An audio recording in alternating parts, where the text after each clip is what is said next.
വിളവെടുപ്പ് നടത്തി 24 ദിവസം പിന്നിട്ടിട്ടും നെല്ലിന്റെ സംഭരണം വൈകുന്നതിനെതിരെ പ്രതിഷേധവുമായി കർഷകർ. തുരുത്തി മധുരവേലി പാടശേഖരത്തിലെ വിളവെടുപ്പ് നടത്തി പാറ്റിയ 300 ടൺ നെല്ല് സംഭരിക്കാത്തതിനെതിരെ പ്രതിഷേധവുമായി കർഷകർ പാടി ഓഫീസിന് മുൻപിൽ ഉപരോധ സമരം നടത്തിയത്. തുരുത്തി മധുരവേലി പാടശേഖര സമിതിയുടെ നേതൃത്വത്തിലാണ് കോട്ടയത്ത് പാടി ഓഫീസിന് മുമ്പിൽ കർഷകർ പ്രതിഷേധ സമരം നടത്തിയത്.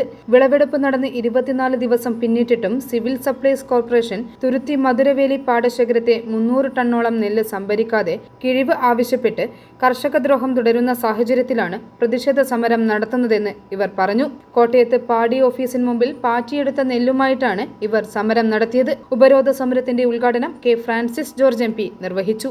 കർഷകരായ രഘുവരൻ, സിറിയക് ജോസഫ്, ക്രിസ്റ്റഫർ, സുരേഷ് MP, അനിൽ മലരിക്കൽ, സന്തോഷ് കുറുപ്പ്, എബി ഐപ്പ്, ടോമി പൂവക്കോടൻ, MP തോമസ് തുടങ്ങിയവർ പങ്കെടുത്തു. ഉപരോധ സമരത്തെ തുടർന്ന് MP പാടി ഓഫീസറുമായി നടത്തിയ ചർച്ചയിൽ കിഴിവ് സംബന്ധിച്ച് ധാരണയുണ്ടാക്കി സംഭരണം 24 മണിക്കൂറിനുള്ളിൽ ആരംഭിക്കുവാൻ തീരുമാനമായി.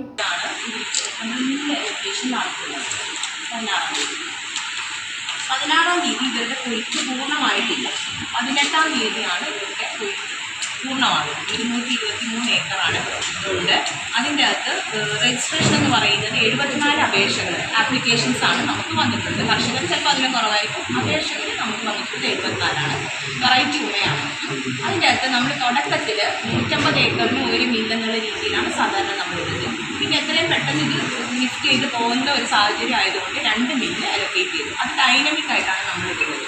ഡൈനമിക് എന്ന് വെച്ചാൽ ഓൺലൈനായിട്ട് നമ്മൾ ഏത് മില്ലാണെന്ന് നമ്മൾ i4A ന്യൂസ്, ഏറ്റുമാനൂർ.